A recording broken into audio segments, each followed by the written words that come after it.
2NURFM News for our sponsor, Cartier Jewellery, Toronto Town Square and the Esplanade, Warners Bay.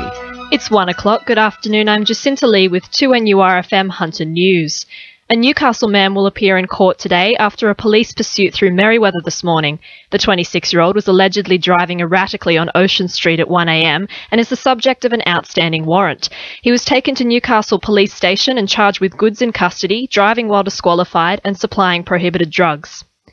Fair Trading has issued a second recall notice for an electric heater in response to last year's Beresfield house fire and an explosion in Balmain last week.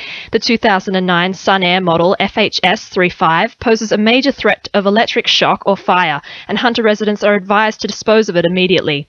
Fair Trading Commissioner Rod Stowe says the Beresfield fire caused major damage. The residents weren't at home at the time and it caught fire, and as a consequence the rest of the home was subject to quite serious damage. Fortunately there was no injury to any of the residents, so it is really important that any householders who have this particular type of fan heater check its details. There's information on the Fair Trading website, and ensure that they don't use it during this winter period. A merger between Maitland and Dungog councils is set to be discussed in extraordinary meetings this afternoon. Councillors from both local government areas will vote on the potential merger as part of the Fit for the Future program. Maitland Mayor Peter Blackmore says finance and infrastructure was considered in the report to be presented tonight. Dungog Council approached Maitland. Both councils then engaged a team of consultants to look at our necessary finances and a number of other projects such as infrastructure. And today that report is going to be dealt with at extraordinary meeting. Hunter horse breeders are speaking out against the latest Drayton South open-cut coal mine plan. The new plan has the mine an extra 500 metres away from major studs, but members of the $5 billion thoroughbred industry remain unconvinced. Dust, blasting and air quality are said to be sources of concern. The Hunter region has been negatively affected by the increase in Sydney housing prices.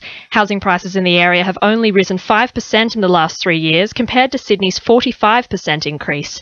Senior Manager of Residential Property at BIS Shrapnel, Angie Zigamanis, says a declining population has contributed to the region's minimal house price growth. Compared to the double-digit price rises we've seen in Sydney, price growth in the Hunter region has been a lot more moderate. How low interest rates are over the last 12 months, we've seen probably around 5% median house price growth compared to something in Sydney closer to 15%. That's been an impact in prices, and also new dwelling construction. With weaker population growth, that means there's not been as much new dwelling activity taking place. A $35 million plan has been lodged by Lake Macquarie Council for a modern leisure centre in Charlestown. The plan proposes funding to be contributed by both developers and state and federal governments. Lake Macquarie Mayor Jodie Harrison says the centre will be a great community asset. Having a modern leisure facility in the commercial hub that is Charlestown will be of great benefit. It'll be good for the people who work in Charlestown, it'll be good for the people who visit Charlestown, and importantly, it'll be good for the people who live in Charlestown. New statistics show an average of 1 Hunter motorist per hour was caught with illicit drugs in their system during the latest police crackdown. Police issued a 24-hour driving ban for more than 150 motorists in 5 days of testing across Newcastle, Lake Macquarie and Port Stephens. Police say the figures are alarming, but drug driving education is still in its early stages. In finance, the All Ords is down 99 points at 54.36, and $1 Australian is buying 76.74 US cents.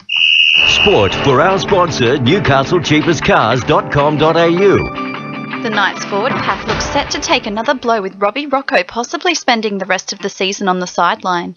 Beau Scott also suffered an injury in Newcastle's 44-22 loss, but is expected to be able to return in time for Origin 3 after scans over the weekend.